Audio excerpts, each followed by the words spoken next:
Ada juga orang yang berpuasa tapi malah justru puasanya membuat orang itu sakit. Ada orang yang berpuasa malah puasanya menjadikan dia sengsara dan sakit. Kenapa bisa terjadi? Jangan-jangan cara puasanya itu salah.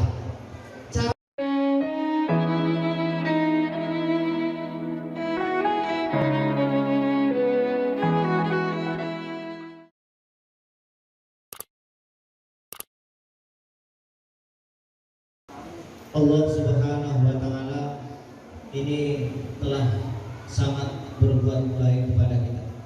Terutama Allah sudah mengabulkan doa-doa kita bersama. Kemarin di bulan Rajab kita berdoa Allahumma barik lana fi Rajab, sampai di Sya'ban fi Rajab wa Sya'ban. Kemudian mendekati masuk bulan Ramadan, wa balighna fi Ramadan. Ya Allah, berikanlah keberkahan di bulan Rajab, berikanlah keberkahan di bulan Sya'ban, dan sampaikanlah kami di bulan Ramadan. Alhamdulillah, kita semua pada malam hari ini sampai di bulan Ramadan. Terutama kita memasuki putaran 10 hari ketiga, yaitu mulai tanggal 20 malam hari ini atau 21. Kita bersyukur pada Allah dengan mengucapkan Alhamdulillahirabbil alamin. Karena Bapak dan Ibu, ada orang yang sudah berdoa kemarin di bulan Rajab, bulan Sya'ban, Allahumma barik lana fi Rajab wa Sya'ban wa balighna fi Ramadan. Ternyata tidak sampai di bulan Ramadan. Ada teman saya 1 hari menjelang masuk bulan Ramadan meninggal dunia, tidak balik-balik lagi. Di tanggal 9 ada juga kawan saya tempat mengajar saya, tempat bekerja, teman saya tanggal 9 tidak sampai ke malam ke-10 dipanggil oleh Allah Subhanahu wa Ta'ala, tidak balik-balik lagi. Bahkan dosen saya kemarin tanggal 15 Ramadan tidak sampai ke 20 seperti kita malam hari ini dipanggil oleh Allah Subhanahu wa Ta'ala. Kita bersyukur, amat bersyukur pada Allah kita bertemu dengan bulan Ramadan ini. Bahkan ketika kita bersyukur, di dalam hati kita merasa senang, maka tentu ini sesuai dengan yang disampaikan oleh Rasulullah Shallallahu Alaihi Wasallam, man fariha bi dukhuli Ramadan haramallahu jasadahu ala niran. Siapa yang bergembira dengan masuknya bulan Ramadan, Allah jamin jasadnya jauh dari api neraka. Kalau boleh saya bertanya, lain Bapak dan Ibu bergembira dengan masuknya bulan Ramadan ini sampai tanggal 20 ini? Kurang semangat kayaknya, Pak. Kayak kurang bergembira. Lain semangat Bapak Ibu, lain bergembira Bapak dan Ibu? Alhamdulillahirabbil alamin. Perlu kita bergembira karena sesungguhnya Allah sudah menjamin kita jauh dari api neraka. Kemarin ada berita video viral, ada seorang pemuda sholat berjamaah. Dia tidak rukuk dan tidak sujud, tetap berdiri terus sampai ternyata selesai sholatnya. Dia tetap masih berdiri. Akhirnya para jamaah yang lain datang, dikerukunginya, kemudian dibacakan ayat-ayat ruqyah. Setelah 30 menit barulah pemuda tadi sadar sambil menangis. Ditanya oleh jamaah yang lain, kenapa wahai pemuda, kau tidak rukuk, tidak sujud seperti yang lain? Rupanya kata pemuda itu, dia ketakutan melihat api neraka. Di dalam sholat dia melihat api neraka, entah apa yang telah dilakukannya. Dia melihat api neraka, saking takutnya tidak sanggup dia rukuk, tidak sanggup dia sujud, saking ngerinya api neraka itu. Tapi kata Nabi, siapa yang bergembira dengan masuknya bulan Ramadan akan dijauhkan dari api neraka tersebut. Bapak dan Ibu, alhamdulillahirabbil alamin. Bapak dan Ibu, kenapa kita harus bergembira dengan masuknya bulan Ramadan ini, terutama kita sudah sampai ke hari ke-20? Ada beberapa alasan. Yang pertama, kenapa kita harus bergembira? Karena Allah Subhanahu wa Ta'ala menciptakan bulan Ramadan sebagai sebuah mekanisme maupun solusi bagi kita untuk apa? Untuk menghapuskan dosa-dosa kita. Dosa-dosa yang kita kumpulkan setiap hari, dari detik ke detik, menit ke menit, jam ke jam, sampai hari berganti hari, minggu berganti minggu, sampai bulan berganti bulan. 11 bulan lamanya kita mengumpulkan dosa-dosa. Saya mau bertanya dulu, ada nggak Bapak dan Ibu yang tidak punya dosa hari ini? Ada nggak yang tidak punya dosa? Bapak dan Ibu silahkan tunjuk tangan coba yang tidak punya dosa, yang merasa tidak punya dosa. Semua kita punya dosa. Kalaulah memang dikatakan tidak punya dosa, itu ada 3 golongan saja. Yang pertama, anak-anak yang masih kecil, masih balita, di bawah balik, itu belum tercatat dosanya. Jadi seandainya dia membuat salah, tidak sholat dan lain sebagainya, belum dicatat itu sebuah dosa, tapi tetap harus diajar. Yang kedua, yang tidak termasuk yang mendapatkan dosa adalah ketika kita tidur. Saat tidur kita tidak dicatat. Misalnya kita tidur di musola di masjid ini, kemudian kita beriktikaf, ternyata ketiduran, rupanya nendang kawan waktu tidur, kepala kawan kena tendang. Kalau kita benar-benar tidur, tidak dicatat dosanya, karena kita tidur tidak sadar. Tapi kalau pura-pura tidur, Bapak dan Ibu, gara-gara dendam, nampak kawannya ditendang, pura-pura tidur, nah ini masuk dicatat sebagai sebuah dosa. Satu lagi yang tidak dicatat dosa adalah ketika kita mengalami gangguan jiwa. Kalau kita gila, Bapak dan Ibu, maka tidak dicatat apa yang kita lakukan, tidak terhitung dosa. Selain itu, kita yang sehat, kita yang waras, kita yang sudah dewasa, semua pasti mengalami yang namanya dosa. Kenapa? Karena kita manusia itu makhluk khotok, manusia tempatnya salah dan dosa. Hari demi hari, dosa kecil maupun dosa besar, yang kita sadari maupun yang tidak kita sadari, yang kita akui maupun yang tidak kita akui, selalu kita kumpulkan sampai 11 bulan. Masuklah bulan Ramadan. Maka bulan Ramadan itu adalah bulan pencucian dosa-dosa kita, bulan penghapusan dosa-dosa kita selama 11 bulan ini, bulan pemutihan dari segala macam dosa-dosa kita. Kalaulah kita punya tunggakan pajak kendaraan bermotor bertahun-tahun kita nggak bayar pajak, Bapak Ibu, lalu datang pengumuman ada pemutihan bayar pajak, oh betapa senangnya kita. Karena apa? Karena tunggakan selamanya akan dihapuskan oleh pemerintah, tidak dihitung lagi. Bulan Ramadan juga demikian, bulan penghapusan dosa-dosa kita, bulan pemutihan dosa-dosa kita. Maka kita harus mengusahakan sebaik-baik mungkin dalam menjalankan puasa ini agar benar-benar kita memperoleh ampunan Allah Subhanahu wa taala. Karena kata Nabi, man shoma ramadanan imanan wa ihtisaban ghufira lahu ma taqaddama min dzambi wa ma ta'akhkhar. Siapa yang berpuasa di bulan Ramadan dengan penuh keimanan dan juga penuh kehati-hatian menjalankannya, maka dia akan diampuni dosanya yang sudah berlalu maupun yang akan datang. Syaratnya Bapak dan Ibu, puasa kita harus dalam keadaan iman kepada Allah Subhanahu wa taala dan hati-hati menjalankannya. Maksud dari iman ini bagaimana? Tentulah kita puasa itu merasa bahwa kita diawasi oleh Allah Subhanahu wa taala. Kita diawasi oleh Allah dan kita serasa melihat Allah Subhanahu wa taala. Kita hati-hati karena Allah melihat, Allah merekam, Allah memperlihatkan nanti di akhirat kelak apa yang telah kita lakukan di atas dunia ini. Ketika kita direkam, dilihat oleh Allah Subhanahu wa taala dalam berpuasa, maka insya Allah puasa kita akan puasa yang betul-betul benar di sisi Allah Subhanahu wa taala. Karena orang yang penuh keimanan puasanya, Bapak dan Ibu, tidak mungkinlah dia puasanya itu nanti siang hari tidak nampak orang, kemudian masuk ke dalam rumah, ke dalam kamar, makan 2 piring, kemudian keluar lagi nampak seperti orang berpuasa, lemes saja bawaannya. Ada angin datang seolah mau roboh dia, biar kelihatan berpuasa. Kalau seperti ini menjalani puasanya tentu tidak berdasarkan iman kepada Allah Subhanahu wa taala. Puasa yang kita lakukan benar-benar merasa kita diawasi oleh Allah Subhanahu wa taala, kemudian dijalankan dengan penuh kehati-hatian. Bapak dan Ibu hadirin jamaah salat tarawih yang dirahmati Allah Subhanahu wa taala, dosa-dosa yang kita kumpulkan terus demi hari-hari itu kita kumpulkan, nanti di akhirat akan ditayangkan oleh Allah, diviralkan di sana. Tentu kita akan malu, maka untuk menghapus itu semua, lakukanlah puasa ini dengan penuh keimanan dan kehati-hatian dalam menjalankannya. Namun Bapak dan Ibu hadirin jamaah salat tarawih, ternyata Rasulullah menyampaikan hadis yang lain bahwasanya siapa yang bertemu dengan bulan Ramadan, siapa yang bertemu dengan bulan Ramadan namun ternyata dia tidak memperoleh ampunan Allah Subhanahu wa taala, maka dia termasuk golongan orang yang celaka. Pertanyaannya, apakah ada orang yang seperti itu? Lain ketemu bulan Ramadan tapi tidak dapat ampunan Allah Subhanahu wa taala. Karena Nabi yang menyampaikan barangkali tentu ada orang yang seperti itu. Siapakah mereka? Barangkali kita yang menyamakan saja bulan Ramadan dengan bulan-bulan yang lain. Nyaris tidak ada perbedaan Bapak dan Ibu.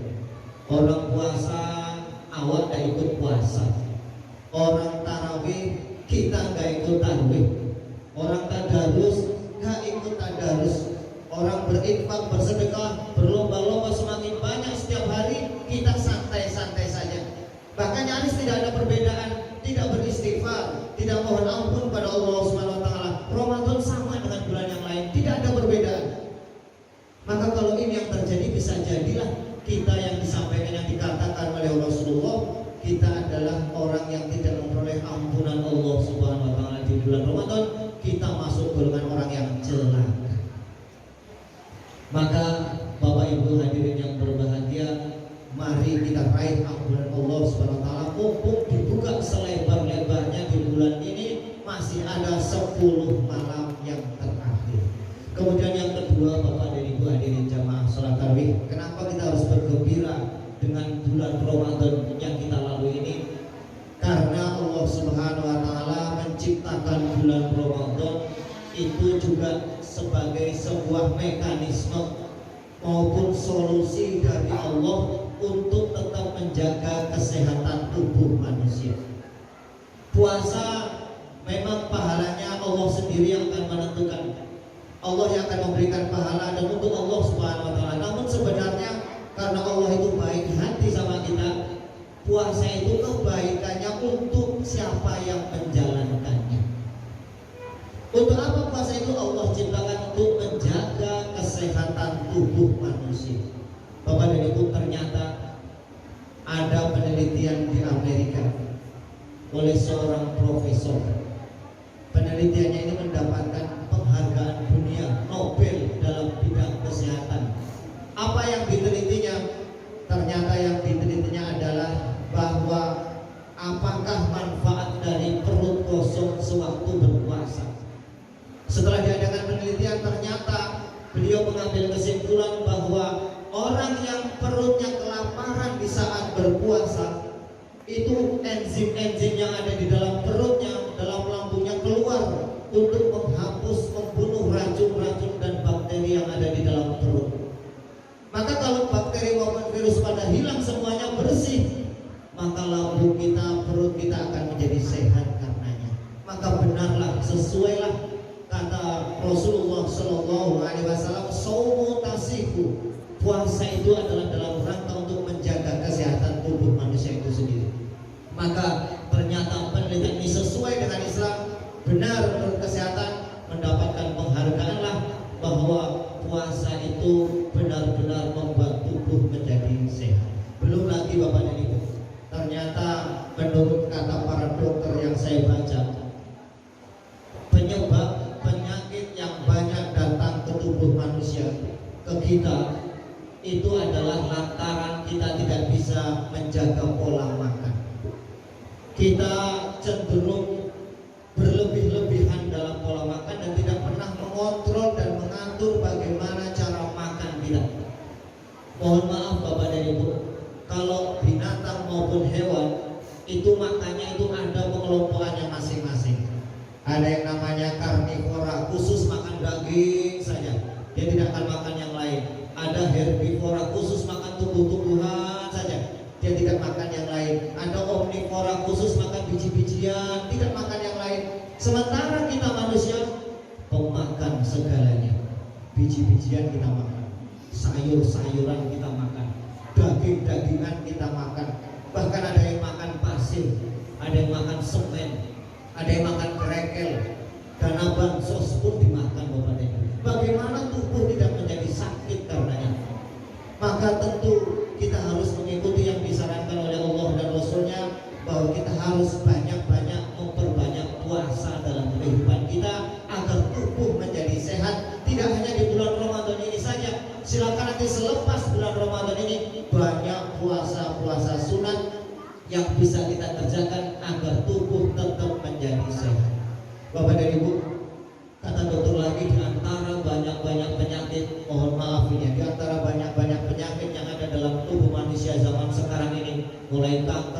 kemudian darah tinggi, kolesterol dan lain sebagainya. Ternyata banyak yang bisa disembuhkan dengan puasa.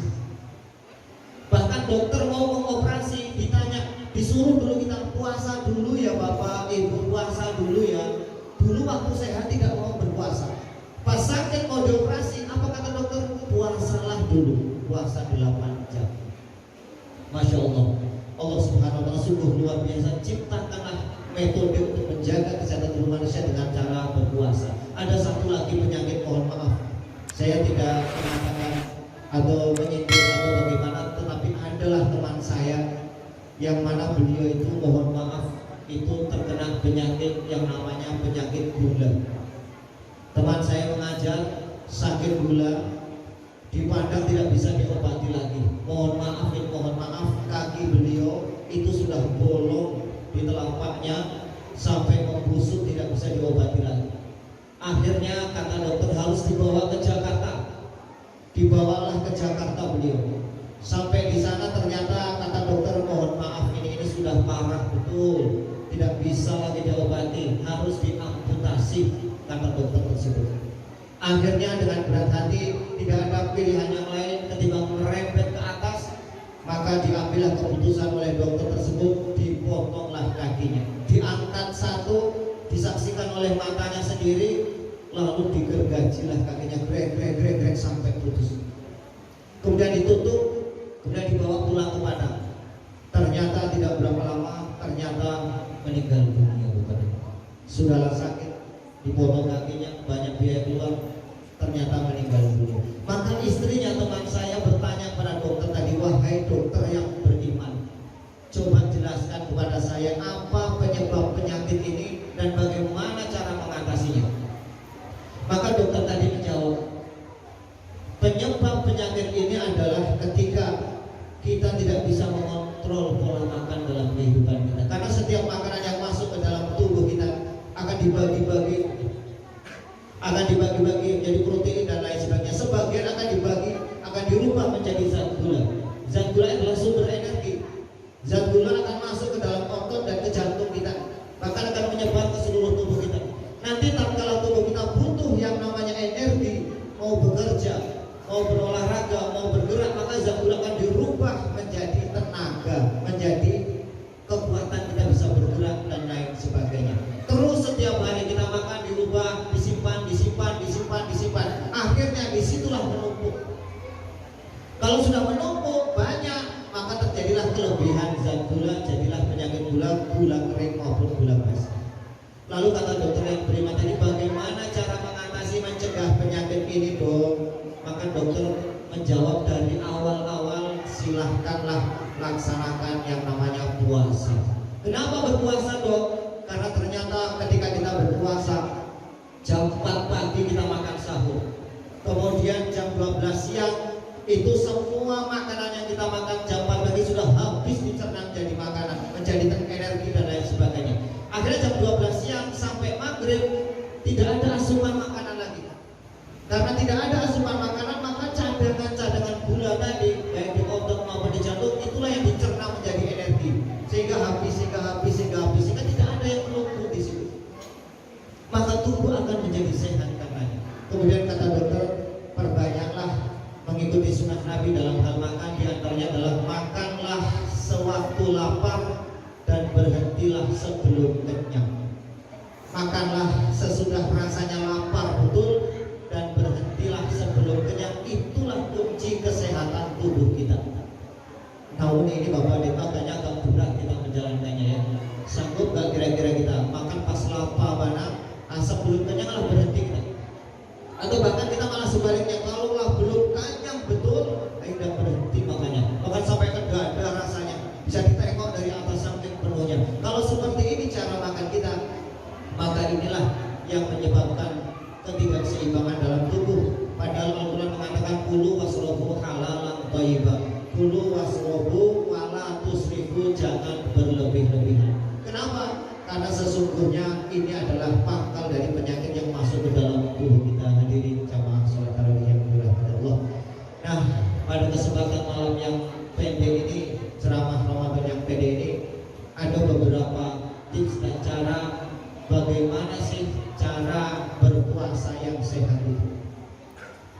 Karena sesungguhnya ada juga orang yang berpuasa tapi malah justru puasanya membuat orang itu sakit. Ada orang yang berpuasa malah puasanya menjadikan dia sengsara dan sakit. Kenapa bisa terjadi? Jangan-jangan cara puasanya itu salah. Cara puasanya tidak sesuai dengan sunnah Nabi. Maka ada beberapa tips yang perlu kita perhatikan bersama. Khususnya saya menyampaikan, mumpung masih ada 10 malam hari lagi, 10 hari lagi kita berpuasa. Mari kita cross check bagaimana pelaksanaan puasa kita sampai malam hari ini tanggal 20 ini. Yang pertama Bapak dan Ibu, yang pertama mari kita perhatikan pola makan sahur kita. Sahur itu sebenarnya tidak masuk kategori rukun puasa. Artinya kalau Bapak dan Ibu tidak makan sahur pagi hari, maka puasa kita tetap sah, tidak membatalkan puasa. Karena rukun puasa cuma dua, satu niat, dua menahan. Sahur tidak masuk. Cuman Rasulullah SAW menyampaikan kalau kita mau beribadah, maka ibadah yang kita lakukan harus beda dengan umat agama lain dalam ibadah. Barangkali orang Yahudi ada puasanya Bapak dan Ibu, orang Nasrani ada juga cara berpuasa mereka, orang Hindu, orang Buddha ada puasa mereka. Tapi apa bedanya dengan puasa kita umat Islam? Bedanya adalah kita makan sahur, mereka tidak makan sahur. Ini perintah Nabi supaya kita menselisihi atau harus beda ibadah kita dengan umat agama lain. Salah satu caranya adalah dengan kita makan sahur saat berpuasa. Mereka itu tidak ada makan sahurnya, maka makan sahur itu penuh keberkahan. Kemudian Bapak dan Ibu, kita juga harus memperhatikan kapan waktu makan sahur yang benar. Rasulullah SAW makan sahurnya itu, beliau berhenti makan sahur 50 ayat Al-Quran dibaca masuk waktu subuh. Berarti kalau waktu kita barangkali sekitar pukul 4:30 atau jam 4:04 lah makan sahur, itu waktu yang penuh berkah, namanya waktu sahur, sepertiga malam yang terakhir, yang mana waktu itu waktu yang paling tepat untuk kita gunakan untuk makan sahur. Kenapa begitu? Karena yang pertama, kalau kita makan sahurnya jam 4:30 atau jam 4:04, maka otomatis kita tidak akan tidur kembali. Kalau tidak tidur kembali, maka otomatis kita akan baca Quran, akan ibadah. Minimal kita akan berjalan menuju masjid untuk sholat sunat sebelum masuk waktu subuh atau sholat sunat fajar, dan juga akan sholat subuh berjamaah. Sholat sunat fajar itu lebih baik daripada dunia ini dan isinya. Belum lagi sholat subuhnya ditambah berjamaah. Maka ini waktu yang sangat luar biasa, waktu yang penuh berkah. Tepat kalau kita makan sahur, ampiang-ampiang waktu masuk itu. Namun kalau kita makan sahurnya jam 12 malam, kira-kira Bapak dan Ibu ada tak makan sahurnya jam 12 malam? Mumpung ini saya belum tidur, sekalian sajalah saya makan sahur. Nanti saya nggak makan sahur lagi, pesan sama istri, pesan sama suami begitu. Kalau kita makan sahur jam 12 malam itu bukan makan sahur, namanya makan tengah malam. Apa akibatnya? Satu, nanti akan tidur kembali. Tidur kembali artinya sholat subuh lewat, tidak dapat waktu keberkahan. Belum lagi nanti jam 9 pagi sudah lapar. Jam 10 pagi lapar betul, karena jaraknya terlalu jauh. Jam 12 malam terlalu jauh jaraknya. Perut itu ada kemampuan maksimal berapa lama dia mampu menahan kelaparan itu. Nanti kalau jam 10 kelaparan, jam 12 sudah pingsan karena jarak terlalu jauh makan sahurnya. Maka waktu yang tepat 4:30 atau jam 4:04, itu jam 9 masih terasa kenyang, jam 12 masih terasa kenyang, jam 1 lapar, wajarlah, namanya juga berpuasa, lapar tentu kita rasakan. Kemudian Bapak dan Ibu, makanlah sahur itu yang seimbang, 4 sehat 5 sempurna. Karena tubuh kita perlu nutrisi juga agar puasa ini dijalankan tetap dalam keadaan fit dan tetap sehat. Kemudian kalau bisa silahkan Bapak dan Ibu nanti setelah sholat subuh, kalau yang memang mampu menahannya, janganlah tidur kembali. Setelah sholat subuh kalau bisa menahan, janganlah tidur kembali karena waktu yang tidak tepat untuk tidur. Kapan kalau kita mau tidur, silakan nanti tidur sekitar jam 11 siang atau jam setengah 12 siang atau mendekati waktu zuhur, seperempat jam sebelum waktu zuhur tidur qanilullah namanya. Waktu sejenak untuk tidur dalam rangka mengembalikan energi kita kembali. Ini disunahkan oleh Rasulullah SAW. Maka gunakan waktu itu dengan sebaik-baiknya. Dan jangan juga mentang-mentang kita berpuasa, kita baiklah seharian tidur saja. Habis sholat zuhur jam 1 tidur, bangun-bangun pas azan maghrib. Enak betul puasanya, nggak ada tantangannya nampaknya. Tidur, bangun-bangun azan maghrib. Kalau pilihannya cuma dua Bapak dan Ibu, ini maksiat, ini tidur, yang pilih tidur, berpahala tidur kita. Saya mau maksiat atau mau tidur ya, yang pilih tidur, berpahala tidur kita. Tapi kalau pilihannya ini baca Quran, ini tidur, ya pilih baca Quran. Ini mengaji, ini tidur, ya pilih mengaji. Tapi kalau pilihannya maksiat sama tidur, ya pilih tidur, betul itu berpahala tidur kita Bapak dan Ibu. Kemudian bagi Bapak Ibu yang bekerja supaya puasa itu tetap membantu tubuh kita sehat, silakan bekerja tapi jangan yang terlalu berat-berat sekali lah.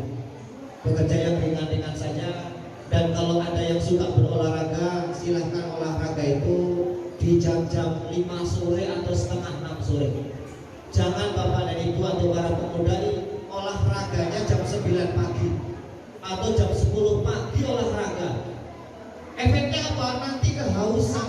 Jam 11 haus luar biasa. Pas azan zuhur, oh kesempatan berwudulah dia, dilebihkanlah kumur-kumurnya karena haus tidak tertahan. Maka jam 5 sore atau setengah 6 sore olahraga mendekati waktu berbuka, tidak terlalu jauh lagi. Kemudian Bapak Ibu, janganlah olahraga di malam hari. Ada kecenderungan yang muda, yang masih remaja main futsal di malam hari, main bulu tangkis di malam hari. Padahal fitrah manusia itu Allah ciptakan siang untuk bekerja, malam untuk istirahat. Siang untuk bekerja, malam untuk istirahat. Bahkan kita tidak dianjurkan tidur malam-malam, paling lama jam 11 sudah tidur, nanti bangun jam 3 sholat tahajud. Itu tubuh akan sehat dan segar. Tapi kalau malam hari malam untuk olahraga yang berat, lari ke sana kemari, cetak gol, smash dan lain sebagainya, otomatis lambat laun tubuh tidak akan kuat karena menyalahi fitrah dan kodrat manusia. Siang bekerja, malam untuk istirahat Bapak Ibu. Kemudian Bapak Ibu hadirin jamaah sholat tarawih, silakan mungkin perlu dicoba. Masih ada 10 hari lagi. Nanti atau besok pagi silahkan siapa yang sudah berwudu waktu subuh, kemudian jam 8 pagi batal wudhunya, silahkan wudhu kembali, sholat duha. Nanti jam 10 batal, wudhu kembali. Nanti jam 12 batal, ada sholat zuhur, wudhu kembali. Jam 2 batal, wudhu kembali. Ketemu sholat asar, berwudhu. Nanti jam 5 sore batal, wudhu kembali. Sehingga puasa yang kita lakukan seharian penuh, tubuh kita dalam keadaan suci. Coba rasakan bedanya dengan selama ini kita berpuasa, kita pakai menjaga wudhu waktu puasa. Ada nggak kira-kira perbedaan? Kalau Rasulullah SAW menyampaikan dalam hadisnya, keutamaan berwudhu ini luar biasa. Kalau kita berwudhu sewaktu berpuasa, punya menjaga wudhu kita waktu berpuasa, otomatis satu, kita tidak akan membuat sesuatu yang membatalkan puasa. Tidak mungkin kita nunjuk kawan, mencubit kawan, nih saya punya wudhu nih.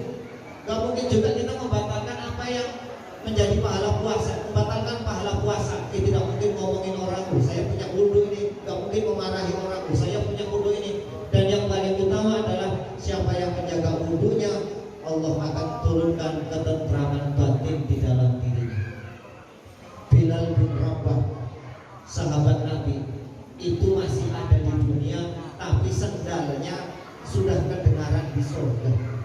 Nabi bertanya, apa sih amalanmu wahai Bilal bin Rabah? Kamu masih di dunia, kok sudah di akhirat di surga saja nampak kedengaran sendalmu? Maka Bilal menjawab, saya menjaga wudhu, setiap batal wudhu, setiap batal wudhu, setiap batal wudhu. Dan setelah selesai berwudhu, sholat sunat syukrul wudhu namanya, sholat sunat 2 rakaat sebagai bentuk syukur pada Allah, diberikan hidayah, diberikan kekuatan iman dan Islam untuk dapat melaksanakan wudhu dan menjaga wudhu dengan sebaik-baiknya. Kemudian yang terakhir Bapak dan Ibu, yang terakhir, mari mencontohkan kalau berbuka itu beliau makan 3 biji kurma. Bukan bijinya, maksudnya 3 kurma. Kalau tidak ada kurma maka air putih. Dikasih dulu pemanasan perut kita. Usus kita itu selama berpuasa kan lengket, tidak ada makanan masuk ke dalam lengket, maka dikasih adaptasi dulu, kasih pemanasan dulu, air hangat atau kurma atau kolak barangkali 1 sendok 2 sendok, baru biarkan terlebih dahulu kita pergi ke masjid ini sholat maghrib berjamaah. Selesai sholat maghrib berjamaah, pulang ke rumah silahkan yang mau makan makanlah, yang berat-berat boleh dimakan. Jangan ketika masuk waktu maghrib sirena berbunyi langsung 2 piring masuk. Nah ini walaupun puasa lah katanya justru akan menjadi penyakit dalam diri kita karena kita tidak mempersiapkan khusus terlebih dahulu untuk pemanasan karena kita sudah kosong lambung dari siang hari. Maka perhatikanlah cara berbuka kita usahakan seperti yang Rasulullah SAW contohkan dengan kurma atau dengan air putih. Kemudian Bapak dan Ibu, Rasulullah juga mencontohkan kalau beliau makan itu beliau menggunakan 3 jari. Makan beliau menggunakan 3 jari. Karena yang beliau makan itu kurma dan roti gandum. Bukan roti sobek, roti gandum. Maka menggunakan 3 jari. Lalu kita sebagai warga negara Indonesia, bagaimana cara mencontoh sunnah Nabi? Apakah kita harus sama persis menggunakan 3 jari pola makan kita? Maka kita sebenarnya bisa melihat dan menyesuaikan dengan kondisi kita. Kita tidak mungkin menggunakan 3 jari kalau yang kita makan beda dengan Nabi. Yang kita makan soto, bakso, atau miso. Kalau menggunakan 3 jari kita makan, bisa melumpuhlah tangan kita. Maka kita bisa menggunakan sendok dan dapat juga sunnahnya Nabi. Yang penting makna dari sunnah itu kita terapkan dalam pola makan kita. Apa sebenarnya maksud Nabi makan menggunakan 3 jari? Maksud Nabi menggunakan 3 jari makannya itu adalah bahwa Nabi itu makannya sedikit dan sedikit-sedikit. Bukan sedikit-sedikit makan, bukan. Tapi memang Nabi itu makannya sedikit dan sedikit-sedikit. Kita makan 1 piring besar, kemudian kita menggunakan 3 jari, ini saya mengikuti sunnah Nabi. Tidak dapat esensinya, tidak dapat intinya, karena maksudnya adalah makanlah sedikit dan sedikit-sedikit. Itulah yang menyehatkan tubuh kita, Bapak Ibu. Belum lagi para ulama, orang-orang soleh zaman dahulu itu kalau makan itu cukup bisa menghidupkan saja, karena mereka sadar bahwa 1 butir nasi masuk ke perut kita akan ditanya di akhirat. Apalagi penuh perut kita dengan nasi. Maka yang penting bisa hidup, bisa melanjutkan kehidupan, cukup, tidak sampai kenyang betul, sudah cukup bagi mereka, karena takut di akhirat ditanya hal-hal yang panjang lebar terkait apa yang masuk ke dalam perut kita. Itulah Bapak dan Ibu ceramah kita pada malam hari ini. Dan yang terakhir sekali, mohon maaf, mungkin ada di antara kita yang Allah uji dengan sakit hari ini. Mohon maaf, mungkin ada di antara kita yang Allah coba dengan suatu penyakit. Siapapun di antara kita, barangkali ada yang dicoba oleh Allah dengan sebuah penyakit. Maka kita harus bersabar atas ujian Allah Subhanahu wa Ta'ala ini. Karena siapa yang tidak sabar terhadap ujian Allah, siapa yang tidak menerima takdir Allah Subhanahu wa Ta'ala, maka Allah mengancam, carilah Tuhan yang lain selain aku. Otomatis kita menjadi orang kafir masuk neraka. Maka sekali lagi mohon maaf siapa yang hari ini ternyata Allah uji dengan sakit, bersabarlah dan berobatlah ke dokter yang tepat dan yang spesial, dan mohon untuk bisa lebih berhati-hati menjalani hidup ini. Dan ini terkhusus maupun umum lah, berlaku untuk umum, kita harus lebih berhati-hati menjalani hidup ini. Karena kemarin Bapak dan Ibu ada yang ceramah di masjid saya, ternyata cukup mengerikan apa yang beliau sampaikan. Ini sebagai cambukan saja untuk kita semuanya, bahwa ternyata siapa yang Allah tentukan akan meninggal dunia, saat nyawanya, saat nama di lauhul mahfuz jatuh, nama kita jatuh, ditangkap sama malaikat pencabut nyawa, ditengok nama siapa, oh si fulan, maka langsung malaikat searching Google Map dicari di mana alamatnya, langsung ketemu hadapan kita. Sehari 70 kali beliau menemui kita, dipelototin kita ini sudah tobat belum, 40 hari lagi sudah tobat atau belum, dikelilingi lah kita, ditengok-tengok. Makanya kadang-kadang kita merasa kok ada yang mengawasi saya, kok ada yang mengawasi. Barangkali malaikat maut yang sedang menengok kita. Ngapain malaikat mau datang? Rupanya dia akan mentesting, akan diuji coba dari mana besok nyawanya akan dicabut enaknya.